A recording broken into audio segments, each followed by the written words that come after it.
우리에게 주시는 하나님의 말씀의 제목은 하나님의 타이밍이라는 제목입니다. 하나님의 타이밍입니다. 엊그제 강원도 고성에 이제 산불이 났죠. 이게 이전에도 얼마 전에도 산불이 크게 나서 큰 어려움을 당했던 그 근처죠. 뉴스를 보면서 마음이 아주 조마조마하더라고. 이게 또 이렇게 넓게 퍼지고 오랫동안 또한 피해를 많이 주면 어떻게 하나 조마조마하면서 속보를 봤습니다. 게다가 그때처럼 예전처럼 바람도 강하고 땅도 건조한 그런 상태인 거죠. 근데 이제 어제 마음을 졸이면서 아침에 뉴스를 딱 틀었는데 고성의 그 산불에 큰 불길이 잡혔다라는 뉴스가 나오는 거예요. 그래서 와, 아멘 했죠. 예. 그리고 지금은 잔불 정리 중이다라는 이제 보도를 보면서 아주 한숨을 돌리게 되었습니다. 다행인 거죠. 예. 그리고 이제 저녁 뉴스 시간이 돼서 저녁 뉴스를 딱 틀었는데 저녁에 이 산불이 어떻게 해서 정리가 되었는지를 그 상황을 아주 이제 묘사를 하는 장면을 봤습니다.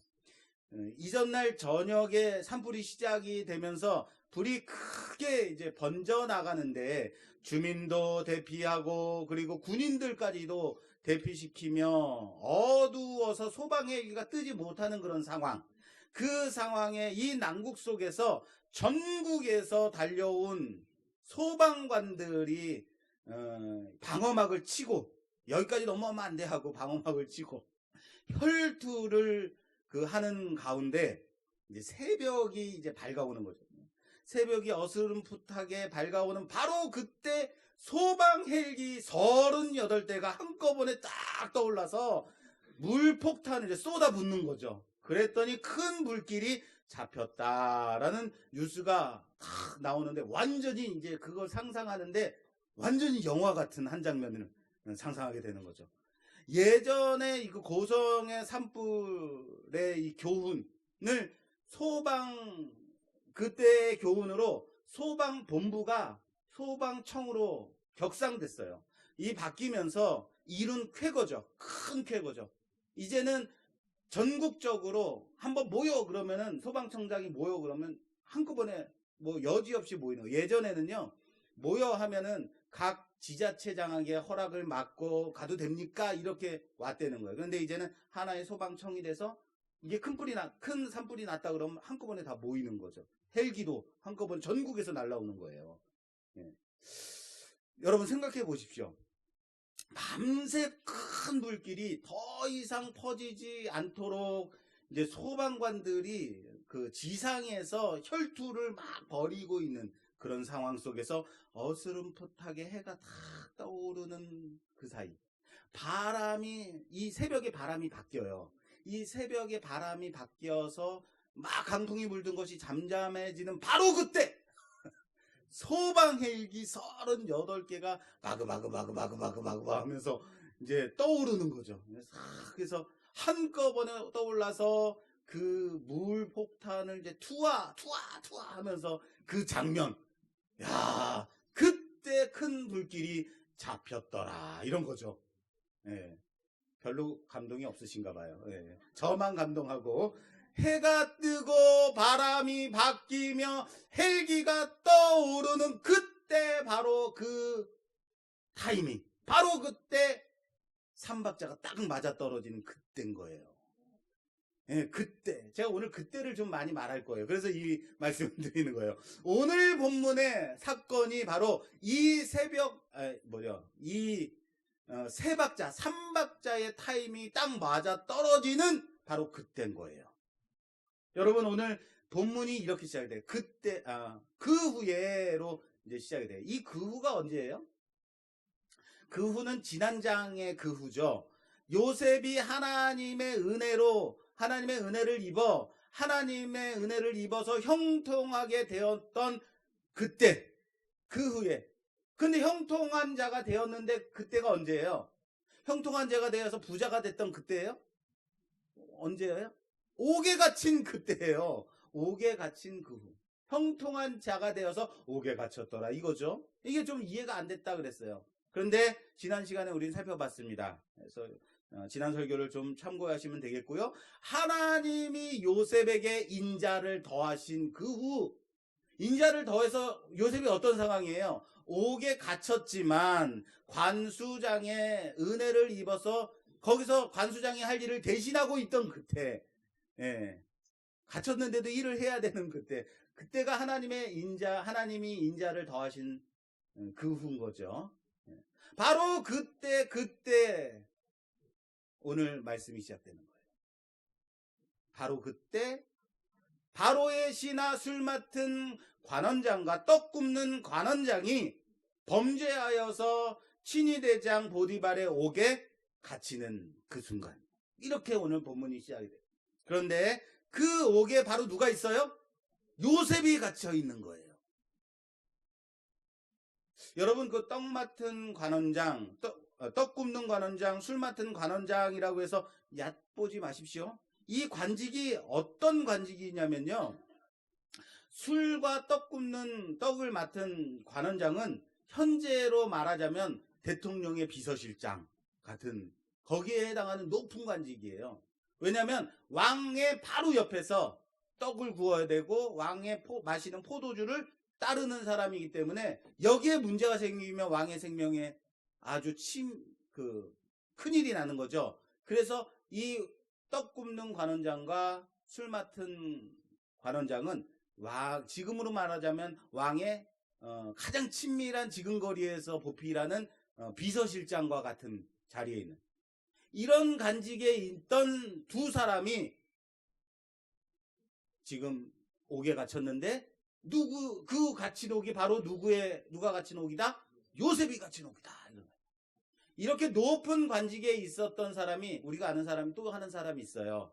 술 맡은 관원장 느헤미야 아십니까? 느헤미야 2장 1절에 보면 이렇게 시작이 돼요. 아닥사스다 왕 제20년 니산월에 왕 앞에 포도주가 있기로 내가 그 포도주를 왕에게 드렸더니, 이렇게 시작이 돼요. 그 느헤미야가 왕께 포도주를 따르는 장면이 2장이 시작이 되는데, 바로 느헤미야가 술 맡은 관원장이에요. 왕의. 느헤미야는 어떤 사람이냐면 바벨론에 의해서 예루살렘이 완전히 망했어요. 예루살렘 성이 무너지고 성벽이 완전히 무너졌어요. 완전히 망했어요. 그리고 포로로 유대인들, 이스라엘 백성들을 끌어갔어요. 그래서 이 느헤미야가 무너진 예루살렘의 성벽을 재건하기 위해서 파견된 이스라엘의 총독으로 파견되는 사람이, 이스라엘 사람인데 포로로 잡혀갔다가 높은 관직에 올라가서 술 맡은 관원장이 되어서 이 예루살렘의 성벽을 재건하도록 그 바벨론 왕에 의해서 파견되는 총독이 돼요. 그가 이 큰 일을, 성벽을 재건할 수 있었던 이유가 바로 아닥사스다 왕의 술 맡은 관원장이었기 때문에 가능한 거예요. 다시 말해서 왕의 비서실장이었기 때문에 여러 지원을 받으면서 예루살렘의 총독으로 부임할 수 있었다. 그래서 예루살렘 성벽을 재건할 수 있었던 것이다. 그만큼 높은 관직에 있는 사람이에요. 그런데 이런 높은 관직에 있었던 관리가 지금 죄를 지어서 친위대장의 감옥에 갇히게 되었어요. 그리고 그들이 갇힌 곳이 바로 요셉이 누명을 쓰고 갇힌 그 옥이었다라고 오늘 성경이 시작이 돼요. 그들이 친위대장의 옥에 갇히니까 곧 요셉이 갇힌 그곳이었더라 하고 딱 지금 성경이 시작이 되는데, 여러분 문학 소설이나 이런 것을 보면 표현 방식 중에서 복선이라는 것이 있습니다. 복선 무엇인지 아십니까? 예를 들면 이런 거죠. 황순원의 그 소나기 소설에 보면 이 소년과 소년이 이제 놀러 가는 거예요. 놀러 가는데 이제 소년은 부잣집 딸이 손주고, 소년은 아주 가난한 집 아이인데, 둘이서 이제 손을 잡고 랄랄라 이제 놀러 가죠. 놀러 가다가 거기에 얕은 개울물이 딱 나와요. 얕은 개울물을 우선은 둘이서 건너가요. 그런 장면이 쫙 하고 지나가는데 그냥 지나칠 수도 있지만 이 그냥 지날 수도 있는 장면인데 이 개울이 나중에 어떤 역할을 하냐면 소나기가 이제 확 내리죠. 소나기로 인해서 이 개울이 불어나서 소녀를 업고 건널 수밖에 없게 되는 이제 그런 개울이 되는 거예요. 그리고 소년이 소녀를 업고 건너가다가 흙탕물이 치마에 튀어서 이 치마가 물들게 돼요. 흙탕물에 물들게 돼요. 그리고 이제 집에 돌아가지만 나중에 이 소녀가 이제 아파가지고 이제 죽게 돼요. 죽게 될 때 이제 장례를 치르고 이제 임종하기 전에 소녀가 나는 내가 이 흙탕물에 물든 그 치마를 입고 장례를 치르게 해주세요 하고 유언을 남겨요. 혹시 이런 소설이에요. 어쨌든 예, 남기게 돼요. 그런 유언을 남기고 이제 그 장례를 치르게 되죠. 그런데 이 뭐죠? 얕은 개울물이 바로 이 소설의 복선을 깔고 이게 나중에 이제 치마에 흙탕물까지 튀기면서 이것을 입고 죽게 해주세요라는 이런 복선을 깔게 되는 이제 개울물인 거예요. 처음에 이 개울물을 건널 때는 아무런 느낌이 없는 그런 단순한 개울이지만 이 개울은 이러한 작가의 다음 사건을 암시하는 복선을 깔고 있다라는 거예요. 마찬가지로 오늘 바로에게 죄를 짓고 온 관리, 오늘 이 죄를 지은 두 관원장이 어디에 갇히냐? 친위대장에 옥에 갇혔고 그 갇힌 곳이 마침 요셉이 갇힌 그곳이었더라. 짜잔, 개봉박두 하고 시작이 되는 거죠. 여기서부터 이제 시작이 되는 거야 라는 말을 하고 있는 겁니다. 그러면 왜 술 맡은 관원장과 떡 굽는 관원장이어야 하는가? 왜 이 두 사람이 필요한 것인가? 왜 이 두 사람이 있어야만 하는가? 하나님은 실수가 없으신 하나님이십니다. 믿으십니까? 하나님의 계획은 매우 치밀하고 완전하시다는 것을 믿으십니까? 자, 여러분, 요셉은 지금 누구에게 죄를 지었어요? 누구에게 죄를 지었어요? 하나님이요? 누구에게 죄를 지었어요? 그렇죠. 친위대장 보디발에게 죄를 짓고 감옥에 갇혀 있는 거예요. 자, 친위대장도 낮은 직급이에요? 높은 직급이에요? 높은 사람이에요. 왕의 친위대장이니까 높은 관직에 있는 사람이에요. 그러므로 요셉을 옥에서 끌어내기 위해서는 이 친위대장보다 더 높은 관직에 있는 사람이 필요한 거죠. 그게 왕과 더 지근거리에서 왕을 섬기는 사람, 술 맡은 관원장, 떡 굽는 관원장인 거예요.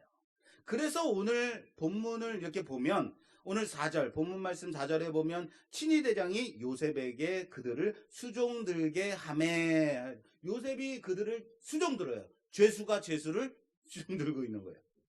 보디발이 요셉으로 그들을 섬기게 했다라고 말하는 거예요. 그들은 정치범이에요. 여러분, 정치적인 일로 갇힌 사람과 일반 형사범과는 차원적으로 다른 위치에 있는, 다른 대접을 받는 거예요. 게다가 이들은 왕의 비서실장인데 높은 관직에 있었던 사람이고 또한 특별히 보디발이 그들에게 신경을 쓰고 있다라는 거예요. 왜 쓰고 있냐면 이들이 정치범이면서 아직 미결, 형량이 정해지지 않은 신분이었기 때문에, 다시 말해서 복권될 수도 있고 사형에 처해질 수도 있고 계속 감옥에 갇힐 수도 있는 사람이기 때문에 어떤 잘못이 드러나서 잡혀왔긴 했지만 아직은 그 형량이 정해지지 않은 사람들이었기 때문에 보디발도, 친위대장도 이들에게 특별히 잘 보일 필요가 있어서 요셉으로 하여금 그들을 수종들라라고 명령한 거예요. 왜? 나중에 풀려나서 친위대장 그때 나한테 잘해줘서 고마워, 내가 한 자리 좀 해줄게, 이럴 수 있는 사람. 오늘 본문 말씀은요, 이 둘이 같은 날 꿈을 꾸었는데 몽조가 다른 거죠. 다른 꿈을 꿨다라고 말하고 있어요. 그 꿈을 통해서 이제 이 둘 다 3일 후에 이 형이 집행이 되어질 것을 요셉이 꿈 해몽을 하는 사건에 오늘 40장이 그 안에 들어있어요. 하나님은 그의 일을 계획하실 때, 하나님의 일을 계획하실 때에 기가 막히게 딱딱 맞아 떨어지도록 마침 그때 그렇게 계획하심이 놀랍다라는 거예요. 오늘 말씀을 보면 그런 부분들을 우리들이 많이 깨달을 수 있어요.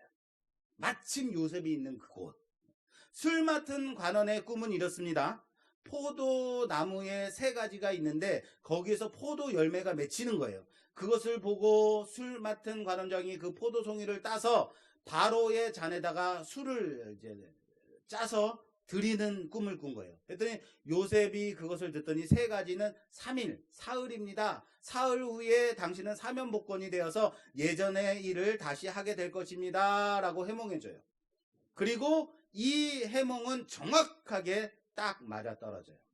그랬더니 옆에서 듣던 떡 굽던 관원장도 야, 내 꿈도 한번 해석해봐 하고 내가 꿈을 꿨는데 내 머리에 떡 3광주리를 이고 가고 있는데 새들이 와서 내 떡을 막 쪼아 먹는 거야. 이거 어떤 꿈이야? 나도 이게 복권 되겠어? 라고 물었어요. 그랬더니 요셉이 해석하는 것이 이 떡 3광주리는 이 마찬가지로 3일입니다. 사흘 후에 당신은 처형될 겁니다. 라고 해몽을 해줘요.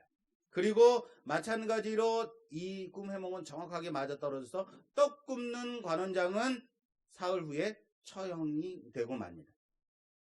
자, 여기서 요셉이 꿈을 해몽하고 있어요. 그래서 꿈 해몽가로서의 역할을 하게 되는데 우리 기독교의 입장에서 이 부분에 대해서 어떤 입장을 어떻게 생각을 해야 되는지 좀 우리들이 좀 짚고 넘어갈 필요가 있습니다. 여러분, 꿈을 해몽하고 꿈으로 계시하는 것은 아주 특별한 케이스를 제외하고는 하나님의 역사의 일반적인 일은 아니라는 것은 아셔야 됩니다. 여기서 주의 깊게 보셔야 되는 것은 바로 꿈 해몽이 이스라엘에게 있어서 일반적인 사역은 아니다. 일반 선지자들이 하는 일은 아니다라는 거예요. 그러나 요셉이 앞으로 활동해야 되는 곳이 어디냐면 바로 이 꿈에 대한 것이 아주 영향을 끼치고 있는 애굽이었기 때문에 애굽 땅에서 활약을 해야 되는 것이 매우 중요하게 여겨지는 곳이라서 우리가 그것을 좀 알고 넘어가야 됩니다. 애굽은 이스라엘과는 달리 이 꿈에 대해서 매우 중요하게 생각했어요. 그래서 꿈 해몽가를 박사라는 관직을 주어서 관원으로 아주 높게 중용해서 사용하는 그런 곳이에요. 그런 문화가 있는 곳이에요.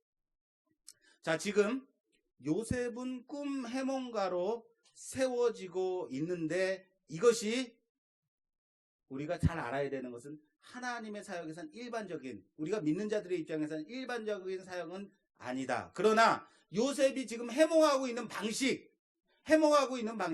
손을 뭐 갑자, 을축 뭐 이렇게 따져서 하는 것도 아니고 해몽하는 책을 보고 해몽하는 것도 아니고 다시 말해서 미신적인 행위로서가 아니라는 거예요. 왜냐하면 오늘 마지막 절 8절에 보면 그들이 그에게 이르되 우리가 꿈을 꾸었으나 이를 해석할 자가 없도다. 요셉이 그들에게 이르되 해석은 하나님께 있지 아니하니까 정하건대 내게 이르소서. 꿈 해몽을 누가 한다고요? 꿈 해몽을 누가 한다고요? 하나님이 하신다는 거예요. 해몽은 하나님께 있다라는 거예요. 요셉이 고백하는 겁니다. 꿈 해몽은 하나님께 있지 아니하니까 하나님께 있습니다. 그러니까 걱정 말고 내게 말씀하소서. 이 고백은 요셉이 나중에 다음 장에 바로 앞에 나아가서 꿈 해몽을 할 때도 똑같은 고백을 해요. 바로 앞에서 내가 똑똑해가지고 내가 꿈 해몽하는 비결을 알고 있기 때문에 내가 이 비책을 알고 있기 때문에가 아니라 해몽은 하나님이 하시는 겁니다. 요셉이 어릴 적에 꿈을 꿨어요. 이 꿈을 꾸고 나서 형제들 사이에서 아주 미움을 받아요. 자신의 꿈을 말할 때에 그 미성숙했던 요셉에 비해서 오늘 요셉은 많이 성숙해 있다는 거예요. 이것은 내가 하는 것이 아니라 하나님께 있습니다. 이것은 당시 애굽에서 익숙한 방식인 꿈이 아니라, 이것이 애굽에서 익숙한 꿈 해몽하는 방식, 그 꿈이라는 이 매개체를 하나님이 요셉을 통해서 사용하신, 지금 사용하고 있는 것이지 꿈 해몽이 일반적인 하나님의 사역은 아니라는 것을 우리는 지금 알고 있어. 그 전제로 이 말씀을 봐야 된다는 거예요. 제가 이것을 왜 강조하느냐면 저희 집사람이 꿈을 많이 꾼단 말이에요. 그때마다 저는 뭐라고 말해요? 그 꿈은 개꿈이다 라고 말하는 거예요. 예. 그런데 신령한 꿈도 간혹 있을 수 있을 겁니다. 자, 여러분 생각해 보십시오. 이 꿈 해몽이 아니면, 요셉이 이 꿈을 해몽한 것이 아니면 어떻게 이방인이면서 죄인이야 지금. 죄인이면서 그 신분으로 바로 앞에 설 수 있겠느냐. 두각을 드러낼 수 있느냐라는 거예요. 이 꿈 해몽이 있었기 때문에 바로 앞에 서고 그리고 총리가 되어서 활약할 수 있게 되었다라는 거예요. 지금 여기서 나타나는 이 꿈은요, 모두 하나님이 주시는 신령한 꿈이었다라는 거예요. 하나님이 주시는 신령한 구원의 계획 속에 있는 꿈이기 때문에 하나님의 일하심 가운데 꿈 해몽이 있을 뿐이지, 여러분 그 돼지 꿈 꾸면 재수가 좋다, 불나는 꿈을 꾸면 물질이 불어난다, 뭐 용 꿈을 꾸면 아기를 갖는다, 뭐 이런 어설픈 이제 해몽은 하는 것은 별로 바람직하지 않다. 이건 일종의 토테니즘적인 잘못된 신앙이 될 수 있다는 것을 아셔야 된다는 거예요. 그래서 제가 자꾸 말씀드리는 겁니다. 자, 우리에게는 꿈이 단지 꾸어질 뿐이지 그 꿈 해석은 누구에게 있다? 하나님께 있다라는 것을 고백하는 우리가 되기를 바랍니다. 자, 이 말은 하나님이 꿈을 통해서 역사하실 때, 우리에게 꿈을 주실 때는, 계시를 주실 필요가 있을 때는 그 꿈 해석도 함께 주신다라는 거예요. 오늘 요셉처럼요. 꿈을 계시로 주실 때는 해석되지도 않는 것, 왜 이렇게 말이 헷갈리죠 오늘. 꿈을 계시로 주실 때는 해석이 되지 않는 것은 주시지도 않는다는 거예요. 꿈을 꾸었을 때 그것을 해석해 주시든지, 아니면 후에 나중에 돌아보니 이때 하나님이 이 꿈을 이 모습으로 꾸게 해주신 것이 바로 이것 때문이구나 라고 나중에 깨닫게 하시든지 우리로 하여금 알게 하신다라는 사실을 아시길 바랍니다. 그것이 하나님이 주시는 계시로서의 꿈이에요. 괜히 어설픈 꿈 가지고 와서 목사님 이 꿈을 꿨는데 이건 뭡니까? 뭐 이런 거 물어보지 마십시오. 저는 잘 모릅니다. 자, 그러면 오늘의 정말 제가 전달하고 싶은 하나님의 절묘한 타이밍에 대해서 오늘 좀 살펴보려고 합니다. 자, 요셉이 술 맡은 관원장의 꿈을 해석해 주죠. 그리고 나서 요셉이 다음과 같이 말해요. 창세기 40장 12절 이하에 요셉이 그에게 이르되 그 해석은 이러하니 세 가지는 사흘이라. 지금부터 사흘 안에 바로가 당신의 머리를 들고 당신의 전직을 회복시키리니 당신이 그 전에 술 맡은 자가 되었을 때에 하던 것 같이 바로의 잔을 그의 손에 드리게 되리이다. 당신이 잘 되시거든 나를 생각하고 내게 은혜를 베풀어서 내 사정을 바로에게 아뢰어 이 집에서 나를 건져 주소서. 나는 히브리 땅에서 끌려온 자요 여기서도 옥에 갇힐 일을 행하지 아니하였나이다 라고 요셉이 술 맡은 관원장에게 말해요. 물론 술 맡은 관원장은 사면복권이 되었고, 그러나 요셉의 이 청대로 요셉을 기억하지 않고 완전히 요셉의 바람과는 달리 술 맡은 관원장은 요셉을 완벽하게 잊어버리게 됩니다. 완전히 잊어버려요. 나한테 꿈을 해몽해준 좋은 젊은 친구가 있었지라는 것을 완전히 까먹어요. 그리고 몇 년이 흐르냐면 2년이 흘러요. 만 2년이 흘러요. 그리고 이젠 바로가 꿈을 꿔요. 바로가 꿈을 꿔요. 여러분,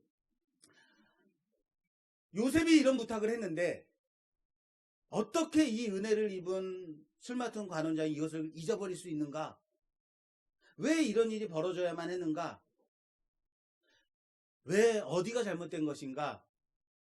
요셉의 말을 다시 한번 되짚어 볼 필요가 있어요. 요셉이 말해요. 요셉은 술 맡은 관원장에게 바로가 당신의 머리를 들고 당신의 전직을 회복시키리니 당신이 그 전에 술 맡은 자가 되었을 때에 하던 것 같이 바로의 잔을 그의 손에 드리게 되리이다. 당신이 잘 되었을 때에 나를 생각하고 내게 은혜를 베풀어서, 이렇게 말해요. 자, 무엇이 강조되고 있어요? 그렇죠. 일부러 힌트를 드리잖아요. 당신이. 물론 요셉이 옥에 얼마나 나가고 싶었을까요? 죄를 짓지도 않았는데 거기 갇혀있으니까 얼마나 답답하겠어요. 여러분, 코로나19로 인해서 한 2달, 3달 집에 계셔보니까 어때요? 좋아요?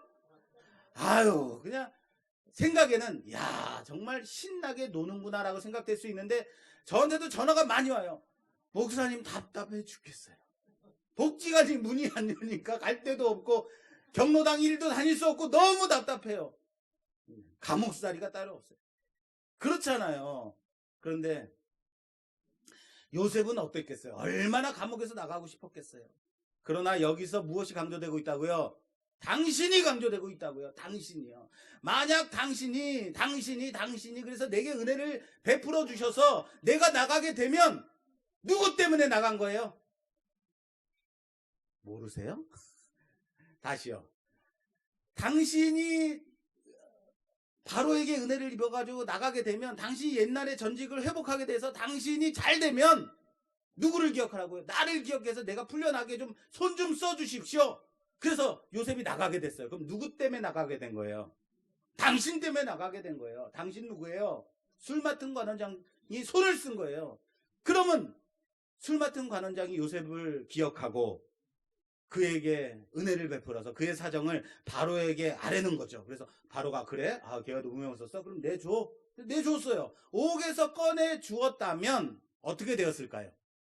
요셉은 자유의 몸은 얻었을지 모르지만 하나님의 이스라엘을 향한 그 구원의 큰 계획에서는 멀어졌을 것이다라는 거예요.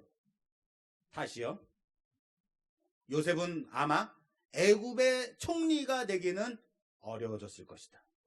하나님은 요셉을 애굽의 총리로 만들고 싶은 거예요. 애굽의 총리가 돼야만 해요, 요셉이. 그래서 나중에 요셉이 자기의 식구들을 애굽으로 데려와서 고센 땅에 이스라엘이란 나라를 만들기까지 인큐베이팅을 하고 싶은 거예요. 그래서 꼭 어딜 가야 돼요? 요셉이 꼭 애굽에서 무엇이 돼야 된다? 총리가 돼야 돼요. 그래서 술 맡은 관원장이 요셉을 완전히 잊고 만 2년 완전히 잊고 산 2년의 세월이 필요했던 거예요. 자, 요셉은 답답했을 겁니다.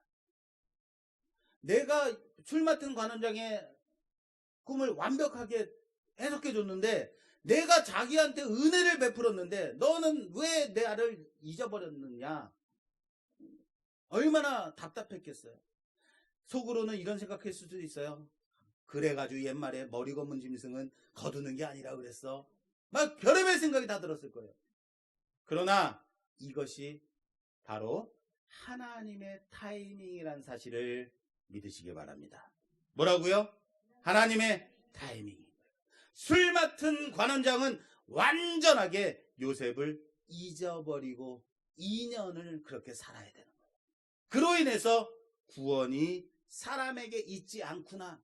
내가 사람에게 청탁했는데 그렇게 되지 않구나. 역시 구원은 하나님께 있구나라는 것을 요셉이 깨달아야 되죠. 그리고 하나님이 계시로 주시는 신령한 꿈을 꾸게 되는 그 바로의 이 타이밍이 딱딱 지금 맞아 떨어지는 그때 요셉을 부르는 거예요. 하나님은 요셉을 들어서 사용하시는 거예요. 그때는 언제일지 아무도 모릅니다. 지금 내 계획대로 되지 않는다고 이상하게 자꾸 일이 이상하게 틀어진다 생각하지 마십시오.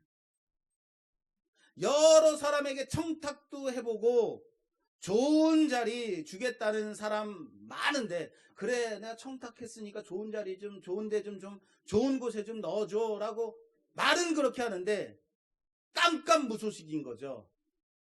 돈 준 놈은 있는데 돈 받은 놈이 없는 거예요. 답답할 수 있어요. 답답할 노릇이에요. 여러분 잘 생각해 보십시오. 우리가 이제 이성적으로 잘 생각하세요. 성실하고 정직한 요셉이 자신의 실력을 인정받아서 종의 자리에서 총리로 고용되는 그래서 총리의 자리에 올라가는 그런 확률이 얼마나 될까요? 이방 노예의 신분인 요셉이 애굽의 왕의 눈에 들어서 총리로 기용될 수 있는 확률이 얼마나 되겠냐라는 거예요. 이게 가능해요? 가능한 일이에요? 요셉이라 그러니까 말 좀 안 됩니까? 조재영이 제가 갑자기 대통령의 눈에 딱 든 거예요. 야, 너는 총리감이야.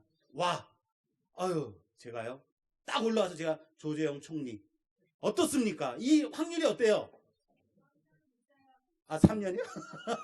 아유, 감사합니다.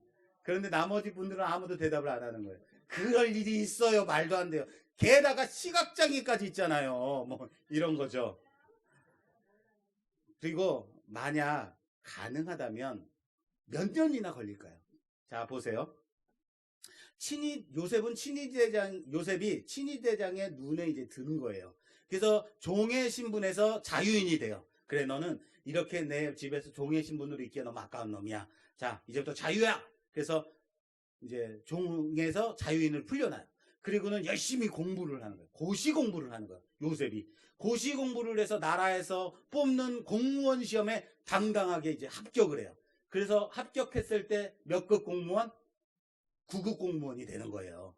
9급 공무원이 돼서 이제 4급 관리직까지 가는데 몇 년이 걸리냐면 우리나라 같은 경우는 보통 10년 이상 걸려요. 9급에서 4급 관리직까지 가는데 과장급까지 가는데 10년이 넘게 걸려요. 10년이 넘게 걸리도록 그렇게 열심히 성실하게 일했어요. 그리고 다시 고생하면서 열심히 해서 정년이 다 돼서 이젠 고위직에 올라간 거예요. 그래서 대통령 왕의 근처까지 가는 그때 몇 년이나 걸릴까? 이렇게 했을 때 거의 정년이 다 돼서 머리가 희끗희끗해서 이젠 내일이나 모레면 이제는 정년 퇴임해야 되는 그때도 갈까 말까 한 거예요. 무슨 말인지 아시겠어요? 이방 노예 신분인 종인 요셉이 애굽의 총리, 왕의 바로 밑에 있는 총리까지 가는 게 몇 년이 걸리겠느냐? 여러분, 지름길이라는 것이 있어요. 일반적으로 지름길은요 좀 험해요. 편하지 않아요. 곧고 편한 길이 있어요. 근데 곧고 편한 길로 가면 가는 데는 좋을지 모르지만 내가 가고자 하는 그 목적지까지 빠르게 가는 길은 아니라는 거예요.